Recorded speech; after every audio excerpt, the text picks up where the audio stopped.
Misalnya suatu hari kamu kena koma, tapi bangun dari koma memiliki kemampuan yang dulunya mungkin kamu nggak punya. Kira-kira gimana? Jujur ini pernah kejadian ke guruku yang dulu ngajarin aku matematika. Jadi beliau itu guru sejarah, tapi setelah kecelakaan malah bisa mahir di bidang matematika. Sehingga meskipun ngajarnya sejarah, jadi ngelesin matematika. Ini beneran di Malang dan aku yakin banyak yang pernah dilesin sama Pak ini. Langsung tak ceritakan kejadian kali ini.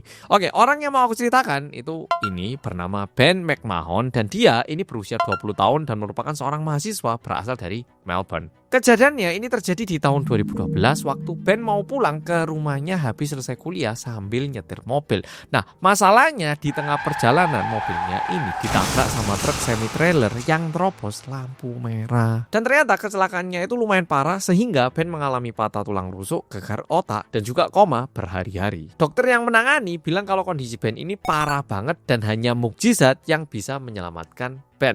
Dan tentunya orang tua dan juga keluarganya sedih banget karena dokternya aja bilang kalau ini sedikit susah. Membutuhkan mukjizat itu kan secara nggak langsung dokter bilang kayak sebenarnya nggak mungkin ya toh. Nah tapi setelah 1 mingguan ternyata Ben bangun dari komanya dan benar-benar kayak keajaiban. Ben tiba-tiba bangun dan tiba-tiba dia itu langsung manggil salah satu suster yang lewat depan kamarnya. Dan kebetulan orang pertama yang papasan sama Ben adalah seorang perawat berwajah Asia. Dan ketika susternya ini datang, Ben langsung bilang kayak gini, "Sus, tolongin saya, badan saya sakit banget ini." Tapi ini disampaikan dalam bahasa Mandarin. Susi bang bang wo senti hen tong. Nah, masalahnya seperti foto yang udah aku tunjukkan tadi, Ben ini jelas-jelas merupakan orang asal Australia yang bahasa ibunya merupakan bahasa Inggris. Dan yang lebih mengagetkan sebenarnya Ben itu sama sekali nggak pernah berkomunikasi menggunakan bahasa Mandarin mau ke keluarga ataupun ke teman-temannya. Setelah kejadian ini terjadi, susternya langsung manggil dokter dan juga kedua orang tuanya. Dan setelah disampaikan apa yang terjadi, mereka semua bingung. Tapi yang lebih mengagetkan adalah Ben itu nggak guyonan. Dia itu benar-benar nggak ngomong bahasa Inggris dan cuma bisa bahasa Mandarin. Dan saking nggak bisa komunikasi, Ben itu minta kertas dan di kertas dia itu menuliskan bahasa Mandarin, tulisan Mandarin. Dan setelah diterjemahkan ternyata Ben nuliskan kata-kata kayak gini, "Aku sayang mama dan papa, jangan khawatir, aku pasti sembuh." Tapi dalam bahasa Mandarin. Saking anehnya, kedua orang tuanya itu awalnya mikir, iki cocok kerasukan apa kok anakku murmur ngomong bahasa Mandarin. Lah oke ini kalau ngomong bahasa Mandarin iki arek bule putih ini kok mau ngomong bahasa Chinese itu tuh endi.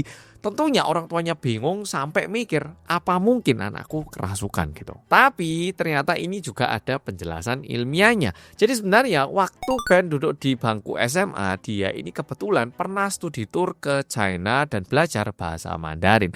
Nah, tapi dia itu cuman belajar huruf dasarnya aja. Jadi nggak sampai belajar nulis ataupun sampai lancar bahasa Cinanya. Tapi dokternya itu bilang kalau kecelakaan yang dialami Ben ini merusak bagian otak sebelah kiri Ben yang merupakan tempat penyimpanan bahasa Inggris. Jadi ada bagian dari otak yang menyimpan bahasa ibu kita gitu. Nah, masalahnya bagian itunya yang rusak sehingga Ben itu bisa dibilang lupa bahasa Inggris dan di otak lainnya, di bagian lainnya itu ada bahasa Mandarinnya sehingga bahasa Mandarin yang digunakan dari otaknya gitu. Jadi bisa dibilang ada satu bagian otak yang nggak berfungsi sehingga otaknya mencari alternatif dan kebetulan ada ingatan bahasa Mandarin dan itu yang digunakan sama otak. Jadi bisa dibilang otaknya bekerja sangat keras karena daripada nggak ngomong lebih baik ngomong ya toh.